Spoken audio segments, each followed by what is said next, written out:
Hey Patrick, what do you want to talk about? Ah, oh, those 2-0 Vancouver Whitecaps. Um, okay, welcome everyone to Canucks this week, where we kick around the Vancouver Canucks, and why shouldn't we kick them around? Everyone else is. Oh, Um, so let's delve right into a couple of issues here.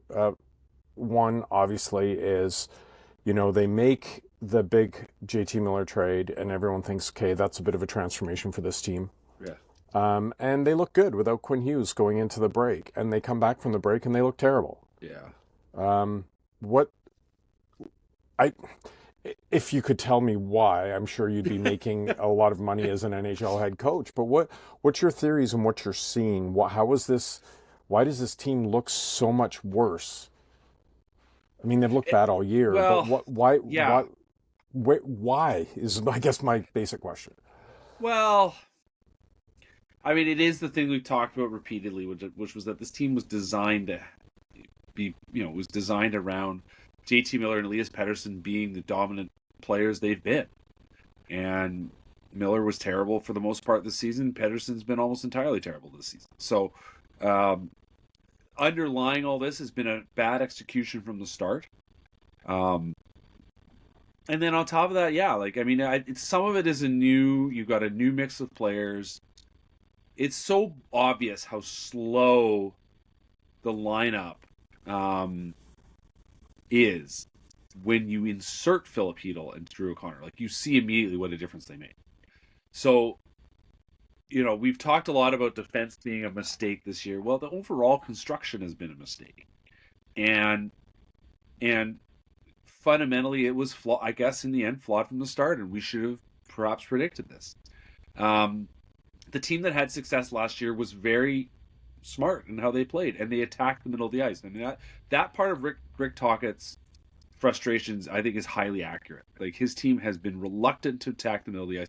Look at that game in LA last Wednesday, which wasn't exactly a convincing win, but it was still a win. And part of the story was their ability to attack the middle of the ice. Like that Nils Höglander goal that opened the scoring. It took 10 seconds. The faceoff was in their end. From faceoff to goal, it took 10 seconds.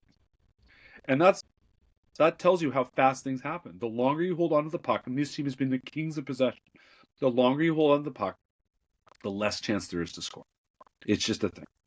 And so, I mean, you want the microcosm? Elias Pettersson not shooting, right?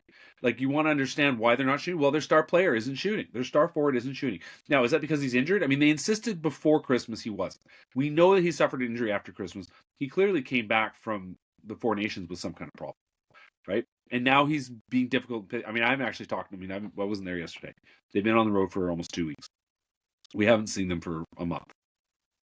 Um, the mood is bad, and like this is the pressure time. It's the pressure cooker. It's the time thing now, and they are not adapting well to the situation. And that's even without media asking them questions because there was almost nobody on the road. So it's a team that's struggling with its own confidence more than anything else, and some of it is the design of the team as well.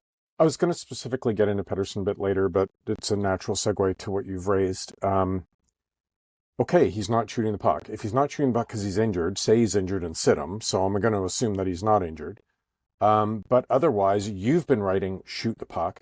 Tockett's been saying we need to shoot the puck. Yeah. He's clearly been told this. I don't understand why he's not shooting puck. If everyone's saying shoot the puck, Elias, and he still can't do it. I Yeah. don't.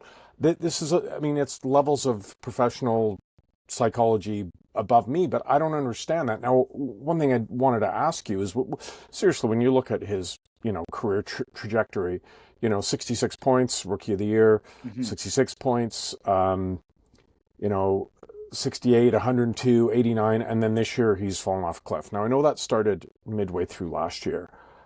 There's all sorts of comparisons and saying like he'll never come good here. This isn't. I can't recall another player who, you can talk about guys like, Jonathan Chichu, who like maybe come out of nowhere and have like one or two monster years and then they fall off a cliff. I can't recall a high draft pick with that level of talent who had built to an ascension and then has disappeared. Like, I think Canuck fans and probably management as well are like, it's in there somewhere. It just doesn't evaporate. How do we No. get it back? How do they get it back, Patrick? What would you do? Well, I mean, it may be so simply that he just needs to play somewhere else. That may be where they were. It's tough to say. I mean, But I, I find this myself. was going to be a secondary question then. Okay, fine, because there's a lot of smoke around that. How on earth can you give up with an asset which would have got you a massive Yeah. bounty last year? Well, Who would give you anything for him? I don't know. I mean, like I said, we know that the Carolina Hurricanes have been interested. We know the Carolina Hurricanes potentially have a Mikko Rantanen problem. I don't think you're doing a 1-for-1 deal there, but maybe there's something there. And I've had sources telling me that like the Canucks are. I mean, I'm not alone in this. Lots of people are here. They are dreaming of big stuff again. Like this has been something every year they've dreamed of making a big deal. One source in fact thought that something was going to happen on the weekend. Now I find myself wondering, was that maybe a Gustav Nyquist trade? I don't. That's just me speculating. I don't know about that part, but we know that they were looking at a forward. That's a forward that was available and would have made this team better. Let's be clear. But yeah, in the end, I think their heart of hearts is that they want Elias Pettersson to figure it out because he is a guy that they made the investment in just a year ago, right? It's been a year since he signed that contract. They signed it with purpose, with belief that this was a guy that was going to be the star that he had suggested he was going to be. And of course, instead, he was in the middle of a deep, deep funk that he still hasn't gotten himself out of. And whether that's, whether he can come back from that, I mean, that is everything. The Canucks are going to have to go that way. And, I suppose in the future there could be talk about a buyout or some sort of, whatever. But like, this is a player that looks so completely lost. It is hard to quantify. You're right. Like the idea of this guy falling off the map. I mean, comparison made by like Steve Blass, the old pitcher. I kind of find myself wondering a little bit about Jonathan Cheechoo because you remember Jonathan Cheechoo had that huge scoring season for the Sharks in 05-06, then had a pretty good second season, but was never really like had a real ascendancy and then a real fall, and then ended up finishing his career in the KHL. A guy that hit the heights and just didn't have it. Questions out now: is this the new Lou Eriksson? I don't think so. He's much younger than Louis Eriksson was when the Canucks signed him. But that said, right now, I mean, Elias Pettersson has 11 goals this season. He's being paid $11.6 million. Canucks actually got better return on Louis Eriksson. They got 38 goals out of Louis Eriksson, and they paid him $30 million while he was here. $36 million for the totality of his contract, but $30 million while he was here. So it cost them less than $1 million per goal. Right now, it's costing the Canucks more than $1 million per goal with Elias Pettersson. The production is not there. The play is not there. The jump is not there. Is the player injured? Maybe. We finally saw him hit his stride really fast last week, but mostly the speed burst. And he's not shooting. We already talked about this. He's just not shooting, and that to me is the most troubling part. Well, the most troubling part with that is you see guys maybe there's an injury that's healed, but it's not there, and they lose half a step, or they can't get free anymore. There's multiple issues off the ice, so they're not putting in the work anymore. And I don't think any of those things are a suggestion here, but it's more, as you're right, like shoot the puck. Like you've got a great shot, the opportunities are there, everyone sees it, people get frustrated by it. So I just have to imagine that the Canucks have sat down with them, and that they've sat down as a collective brain trust and tried to go, okay, this is what we see, how do we fix it? And if they must have done that up to this point, and it still hasn't fixed, but I just don't get how you could sell so low. Yeah. And it's not even just like, if this was this time, if this was before he re-signed the contract, you'd still get so like people willing to take that swing. I don't think at $11 million, like anyone would give anything for you. I would actually suggest that if he, let's say something sparks it and he even gets back to, let's say he scores 8 goals between now and the end of the season. I still think at that point, maybe you sell, like without wanting to go through it, but you need to have a bit of a rebound here. I don't understand. I was go back and this was a 100-point player not that long ago. I've never seen this. And a lot of Canuck fans like to joke about this: 54 years of torment, 54 years of failure, 54 years of teasing. I have never seen a player to this level have such potential, like superstar, cornerstone guy, just completely disappear so quickly. I'm flummoxed by it, and lots of things flummox me. The number of people that have asked me, why are the Canucks, why are we doomed? Why are Canucks fans doomed to this Sisyphean destiny? I don't know. I don't have an. I mean, I think it's. As I said, is it because? I mean, really, is it because we have the mountains and the beaches and all that? Like, life is too nice and we can't have everything. Yeah. I don't know. So I'm going to ask you. This is a bit of tricky territory. So you could suggest that there would be two things that could rejuvenate Elias Pettersson. Sure. Elias, you got to make it clear. Elias, sorry. Yeah, a change of scenery. Sure. Or a new coach. They've gone down the new coach route a few times.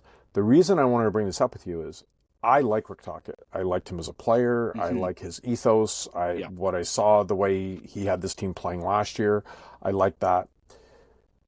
But the fact remains that outside of Quinn Hughes, who on this team is even playing as well as they were last year? Not better. Everyone is worse. Yeah. And I know that there was changeover. That's a great point. But even JT Miller before the trade, and we've seen him rebound, this whole team is underperforming. It's not Pettersson's the linchpin because he's paid the most, and that's, aside from Hughes, your most important player. But it's not just him. Hoglander, like, go down the list. So Dakota Joshua. Yeah. Yeah, and again, extenuating circumstances there, but Connor Garland, Thatcher Demko, Brock Besser, like, there's a number of players who, like, is it the system? Is that even a possibility? If you're trying to move Pettersson, you can't get any value for him. Yeah. Do you consider that maybe a different kind of coach? I don't know. I mean, you've gone through how many coaches? I know. It's so bad. 3 coaches now with the same core. Yeah, but that core performed last year and was on an ascendancy, and as a whole, they're not. Yeah. Well, so what's wrong? Like, this is why we love sports and why we're so frustrated by it. I think. I mean, it's there's more to the game than the mental game, right? Yeah. Like, there's more, but mental sort of strength does matter to a degree, and certainly we're seeing some of that. I think it's I mostly come back to it's just a badly constructed roster. You looked at especially in the playoffs, right? Look at how, like, Nikita Zadorov, his ability to carry the puck out of the zone. Ian Cole obviously had his struggles, but Ian Cole could nail the pass in a way that Derek Forbort's been better than I've given him credit for. He's not a very exciting player. His game is incredibly dull and sometimes ugly to watch. But the results are good. The Canucks, good things happen when he's on the ice. But the skill set is not, it's not flash, right? Like, the ability to move the puck. Marcus Pettersson is good for that. He's not known as an offensive defenseman, but he's a defenseman who can move the puck. And I would say I have been a bit surprised they haven't tried him and Hronek more and put Myers with Hughes. Maybe we'll see some of that. That is a coaching change, if it were me, that I would make. But it's I think been a bit of a snowball. There's been obviously the internal problem the first half of the season. I mean, it was a fiasco, let's be clear. An absolute disaster of what was going on. And in theory, that's supposed to reset. But now you've got a new problem, which is that the guy that all this was done for is still struggling. Yeah. And so that's going to have an effect on your team. And Kiefer Sherwood has been a fun, exciting player, but and he was never going to be this offensive juggernaut. But you look at how his game's fallen. Like, everybody's game has fallen off. Everybody seems to be waiting again for something to happen. And maybe this season's just going to be a write-off, and they're going to have to come in fresh next year with whatever they come in with. And if that's the case, then they need to get moving on trades right now. Well, because the deadline's on Friday. Like I said, I was going to say, I just to interject, I'm sort of in that camp. Like, I just don't see how you can take an asset like Pettersson and sell him at his lowest point. Sure, well, you don't have to move Pettersson and all this, right? Like, you have other trades. You have Pia Suter, you have Carson Soucy, you have Forbort, right? Like, we will get to that in a second. I was going to raise is, like, if you have that off-season reset and hope that there's some freshness and maybe you change some other things, not when you've announced a double-digit season ticket increase. Well, that's not something people are going to want to swallow. Yeah, that's but you're right on the other pieces, and in particular Besser. I did want to ask you, is there hope, and you know the game far better than me, is there hope that finding someone to play with Pettersson would be that spark? For Pettersson? Yeah, no, like you keep him, Yeah. but it's like, is there a player available who we feel would be a great fit, chemistry wise, on the ice, and you could get a spark that way? I I know mean, that's like needle in a the haystack, but chemistry question is such a tough one to answer, and yeah, possibly is the issue here. I think you need to go and look at exactly what you said, though. What are the kinds of players that have done well with him? And, JT Miller, when he first came here, JT Miller played with Elias Pettersson, right? Like that, a smart player who plays aggressively. The 649 line. Exactly. Seriously, has there been a line since the West Coast Yeah, Express they were one of the best lines you know they had going. Yeah, absolutely. whoever was playing with the Sedins that Yeah, had that dominancy? yeah, and that has been an issue. It's not that he's impossible to play with, but you want to find smart players that are going to fit with him well. And of course, it is also just on the player, right? Like that more than anything has been the problem. And so, yeah, sure, you can find the right fits for him, the right kind of players. But if he's not going to get his feet moving and he's not going to shoot, and if he, say he is just playing through an injury at this point, I don't know. I mean, it's been an issue for some time, and I think I've said this before, but and it's something that Pettersson, I think, realistically, because of sort of his nature, struggles with. But he's in that role. He is looked to be. He may not be a vocal guy or guy that's going to sort of tell the guys what to say or what to do or how to think, but the way he plays carries weight. And when he is not playing well, that is going to drag down the mentality of his teammates. I don't want to get inside someone's head. Hard enough getting inside my own, but I do wonder, because of his sort of dour, quiet, Yeah. you might call typically Swedish nature, if it's a sort of very passive aggressive, get me out of here. I'm not trying. I'm trying to force your hand, right? I mean, I don't know. It's just, it doesn't, something doesn't add up to me here in terms of the way, what tools he has. He's not that far removed. He's got the big contract. The player he had a conflict with has been moved, and he's seemingly worse. And the coach is saying publicly what everyone else is seeing, and it's still nothing. You're not getting results. So I just wonder if there's something deliberate about it at this point. One thing I did want to ask you, you're right, we haven't seen him in a month. We had the break, then this long trip. 8 of the next 9 at home. Taking social media to be the barometer of anything is quite dangerous. Especially now. Yeah, especially now. But I do see a lot of grousing about him, and I really wonder if we get 2 or 3 games into this and they're losing and he's a non-factor again, I wonder if you're going to start to hear a very vocal within the rink, because rightly or wrongly, you sign a big contract which you've earned, it hangs around your neck like an albatross, and fans will beat you with that. Yeah. How do you see these next few games going for them? Well, I mean, especially, I was just going to say, when you have Natalie Miller talking about how exciting JT Miller chants were for her kids, right? I mean, no matter what happened behind the scenes, the sort of emotional shop window reality of this team was that JT Miller had proven himself to be a very popular player with fans. And Elias Pettersson right now is not. No, but he was first game. He was. They're chanting his name, like fans. But I'm just saying, like, it's a double whammy at this point. Yeah, it is. Right. So, how are things? Are we talking about? Is it time to pick games? Yeah, we'll wrap it up here because we've rabbited on enough. Yeah, I mean, it's a funky schedule this week. Obviously, deadline on Friday. 2 games: game on Wednesday, game on Friday after the deadline, and like. The Anaheim game, I mean, I wrote about this on Saturday a little bit after the Kraken game.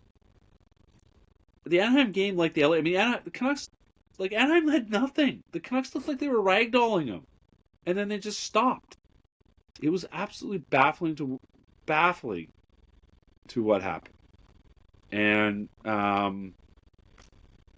the fact that it hasn't really, that execution has been the issue. I mean, it wasn't a problem last year. They kept putting games away last year. This year they have not been able to do whatever it is. So I think they beat Anaheim no matter what. I think it's just a home game. It's a team that, in the end, they'll want to kind of redo. They'll want a redo of Wednesday. Minnesota obviously has been a very strong season for them. I think Minnesota wins on Friday. And then they're at home again on Sunday against Dallas. Dallas is always tough. But the Canucks have played well against Dallas no matter who's been in the lineup here forever. Are we picking through next Sunday, or what are we doing here? Since we're shifting days around. We'll see. We'll have to see how our week goes and what happens on Friday. But I would like to perhaps offer. They're going to go 1 for 2 in the next 3 games. Well, let's go the 4 games. With Montreal, I think they're going to go 3-1 in those. Okay, well, games, I'm going 2. I'll say 2-2. They'll beat the Habs. We will have to see because of our technical limitations in terms of how these videos are processed. And depending on how busy the Canucks are on Friday, I would like to try and offer people another video on Friday, but that depends on other people, so we're going to have to wait and see. If not, maybe early next week as well, because we normally do this either Friday or Monday. I think makes sense. Yeah, we'll figure something out there. But it's really fascinating stuff, Patrick. Like, I just see, people, my friends that are Canuck fans, I just hear this dissatisfaction. And it's like, how many times can you have, can Lucy pull a football away from you? And I think that people felt like after the thank you, Jim era, that they were finally building to something, and they looked like they had some real talent. And to have that taken away, I'm not sure people have the real patience for yet another rebuild here. So, well, it's once bitten, twice shy, right? Like it's this is literally right now where they're at. I get it. I absolutely get it. So that's 54 years bitten. 54 times. But bitten. I mean, we literally have seen it, right? Like they actually last year's team was legit, and now this year's team is not, and that's that. I get it, and plus, as you've already mentioned, the huge expectations and ticket prices. Like, but that you're right. Like, I mean, and I did mention this earlier. It's not just Pettersson. We've seen the one-offs, like the playoff year under Willie, or even the bubble year. Yeah, you get these mirages where everything comes together. But this was a year with legit A-list talent in the NHL. Had not just a goalie, looked like you had a backup goalie, strong defense, the generational defensemen, the forwards who could score. I go back to early last year when they had 4 of the top 5 or 3 of the top 4 scoring leaders, month or 2 into the season. So like the ingredients were there. To see this recipe go so sour so quickly is very puzzling. Good. Well, all right, thanks for your time. And thanks for listening, everyone. And check on us later on in the week. Patrick will have lots of content. Sign up for the Canucks Report at province.com, vancouversun.com. You'll get it all delivered right to you, and you may even get a second video this week.